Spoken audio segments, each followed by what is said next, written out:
Retreat cows. Yeah, see? Okay. Retreat cows. See, I know what that means. You know, I know the story because I lived through it.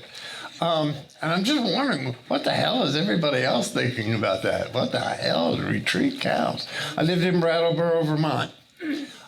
Beautiful little town, 12,000 people. Southeast corner of Vermont, right off of Interstate 91. Tucked in between the mountains, there was this place.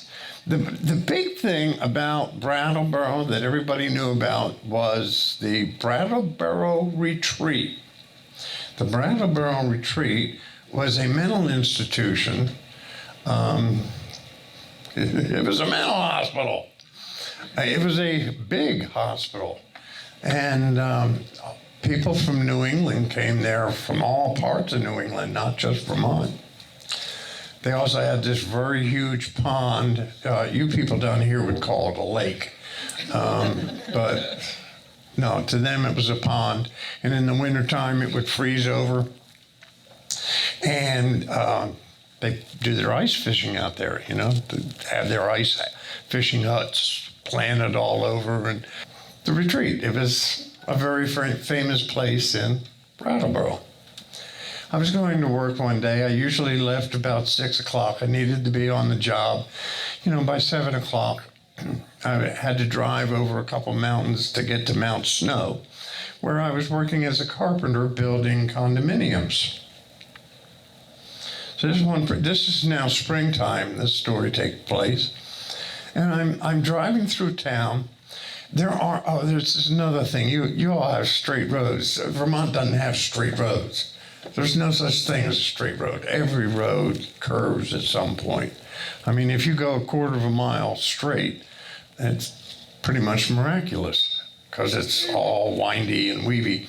So I'm weaving my way out of town this beautiful spring morning, and there's a cow over there on a neighbor's yard eating flowers out of the flower bed. I went, oh, that's strange. Until I saw another one on the other side of the street. Wow, this is really strange. And then there were 2 over here, and 3 over there, and 4 over there. And before you knew it, they were in the street. And they were in front of me. What do you do when you're driving a van and the street is full of cows? You would think that you could slowly ease your truck, honk the horn. You know what? Cows don't know what a horn is. They have no clue. They don't know that they're supposed to get out of the way. They're just a cow. And in fact, when they are in a herd, they are a herd of cows. And they move at the pace of a herd of cows, which isn't quick.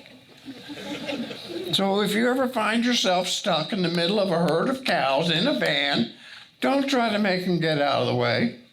Make sure that you buckle your seatbelt and get ready to enjoy a ride. Make sure you put it in park, because that van started to rock and roll and rock and roll and whoa!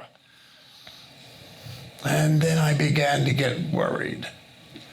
I began to get worried because I was going to have to go to work and explain to my boss that the reason I was late because I got stuck in a herd of cows on Main Street in Brattleboro.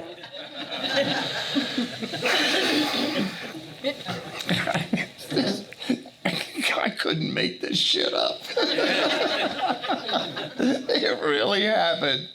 So the horn didn't work, so I gave up on the horn. I just sat there and laughed and thought, oh my God, he ain't gonna believe me, but it's the truth. Eventually, the herd started to thin, and then I could see people with bells and canes, and they were knocking the cows and trying to herd them back in the other direction. I forgot to tell you that one of the things that they did at the Brattleboro Retreat was run a milk farm. somebody forgot to lock the gate. So I get to work and I tell my boss, he's looking at me like, I said, I have a good excuse, all right? And it's the truth. I'm not making this up. I got stuck in a herd of cows on Main Street. And he said, oh, somebody forgot to close the gate again. So if you ever get stuck in a herd of cows, don't try to honk your horn and honk your way out of it, because you are now part of the herd.